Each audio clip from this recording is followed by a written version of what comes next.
Bharatiya Janata party बोलती है कि हम पारदर्शिता सरकार लाएंगे, पारदर्शिता बीएमसी बनाएंगे, ऐसे भ्रष्टाचारियों को लेके क्या इसी तरह का महापौर बनाएंगे? हीच का भाजपाची पारदर्शकता? खोटी कागदपत्र देणाऱ्यांना उमेदवारी, पार्टी विथ डिफरन्स समोरच प्रश्नचिन्ह।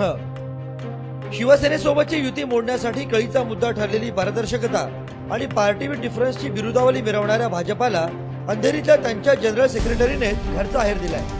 शिवसेनेतून काँग्रेस आणि काँग्रेसचा हात सोडून कमळाशी जवळी साधणाऱ्या मूर्जी पटेल आणि त्यांच्या पत्नीलाही वॉर्ड 76 तसंच वॉर्ड 81 मधून उमेदवारी दिली म्हणून इच्छुकांपैकी एक असलेल्या जगत गौतम यांची ही नाराजी। मात्र त्यांनी केलेला आरोप खूप गंभीर है।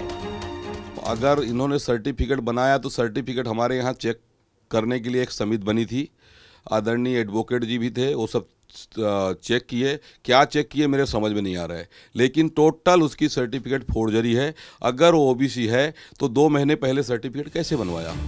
निवडणूक आयोगाकडे तक्रार करणाऱ्या गौतम यांची नाराजी जरी तिकिटासाठीची असली तरी इतरही कार्यकर्त्यांनी बोलून दाखवलेली भावना भाजपासाठी चांगली दिसत नाही। जगत गौतम जी जो कि 25 साल से यहाँ पे जब भारतीय जनता पार्टी की कोई वजूद नहीं थी, यहाँ पे कोई एक आदमी भी झंडा पकड़ने के लिए तैयार नहीं था, आज मलाई खाने के लिए तो बहुत बहुत लोग आ रहे हैं।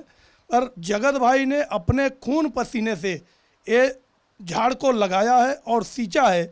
आज उनके साथ जो अन्याय हो रहा है वो अन्याय हम लोग कैसे बर्दाश्त करें? हम लोग इतने 10-10, 15-15 सालों से काम कर रहे हैं पार्टी का, हमें कुछ उसका कुछ भी महत्व नहीं है।